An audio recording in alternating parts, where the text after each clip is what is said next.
রমজান শুরুর আগেই সিলেটের বাজারগুলোতে বাড়তে শুরু করেছে নিত্যপণ্যের দাম। সরবরাহ কম থাকায় সয়াবিন তেলের দাম লিটারে বেড়েছে ৫ থেকে ১০ টাকা। বেড়েছে আটা, ময়দা ও গুঁড়ো দুধের দামও। বিস্তারিত জানাতে সিলেটের পাইকারি বাজার থেকে যুক্ত হয়েছেন সন্দীপন শুভ।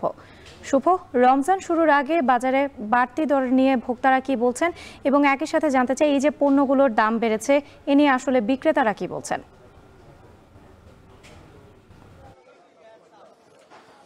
রাত্রি আমরা রয়েছি সিলেটের সর্ববৃহৎ পাইকারি বাজার কালীঘাটে। এখানে আসার পর আমরা বেশ সকালে এখানে এসেছিলাম। এসে কিন্তু যেটি আমরা দেখেছি যে তেল নিয়ে যে কাণ্ডটি হচ্ছে, তেলেসমাতি কাণ্ড, সেই তেলেসমাতি কাণ্ড কিন্তু এখনও অব্যাহত রয়েছে। অর্থাৎ তেলের দাম তো বৃদ্ধি পাচ্ছেই, এরই সাথে কিন্তু তেলের যে সংকট, সেই সংকটটিও কিন্তু তীব্র থেকে তীব্রতর হচ্ছে। অর্থাৎ আমরা গত সপ্তাহে যেমনটি দেখেছিলাম যে ৬০ থেকে ৭০% দোকানে কিন্তু ঘোরার পরেও তেল, ভোজ্য তেল যেটি অর্থাৎ সয়াবিন তেলটি কিন্তু পাওয়া যাচ্ছে না। এবং আজকে এসেও কিন্তু সেই একই চিত্র আমরা এখানকার বাজারগুলোতে, দোকানগুলোতে দেখেছি।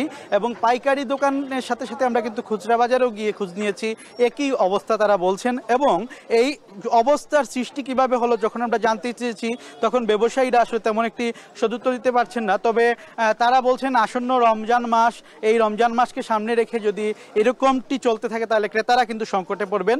এবং আমরা আজকে কয়েকটি দোকানে যেগুলাতে তেল পেয়েছিলাম সেগুলো কিন্তু অনেক বেশি দামে তেল আমরা দেখতে পেয়েছি যে বিক্রি হচ্ছে। যেমন পাইকারি বাজারে ১৭০ থেকে ১৭৫ টাকা পর্যন্ত তেল বিক্রি হচ্ছে, সয়াবিন তেল। কিন্তু একটি জিনিস এখানে শর্ত জুড়ে দেওয়া হচ্ছে, যেটা আমি জানিয়ে রাখতে চাই, সেটি হচ্ছে তেলের সাথে কিন্তু অন্যান্য পণ্য যেগুলো রয়েছে, অন্যান্য পণ্য কিন্তু ক্রেতাদেরকে বা ভোক্তাদেরকে কিনতে হচ্ছে। এটি কিন্তু তাদের জন্য একটি বড় একটি কারণ। এবং এরই সাথে যদি আমি তেলের সংকটের সাথে আপনার চালের কথা যদি বলি, সেই চালের বাজারে কিন্তু গত মাসে যেমনটি উত্তাপ বেড়েছিল তেমনটি কিন্তু রয়েছে। অর্থাৎ চালের বাজারেও কিন্তু দাম এভাবেই রয়েছে, অব্যাহত রয়েছে। এখন পর্যন্ত দাম কমার কোনো সম্ভাবনা বা নিদর্শন আমরা এখনো এই বাজারে দেখতে পাইনি। এরই সাথে আরেকটি পণ্যের কথা যদি আমি বলি, মার্কস গুঁড়ো দুধ যেটি রয়েছে সেটিতে কিন্তু দাম বেড়েছে এবং অস্বাভাবিক হারে কিন্তু বৃদ্ধি পাচ্ছে। ৭৮০ টাকা যেটি ছিল গত মাসে বা গত সপ্তাহে পর্যন্ত, এই সপ্তাহে কিন্তু এটা ৮২০ টাকা, কেউ কেউ ৮৩০ টাকা পর্যন্ত বিক্রি করছেন।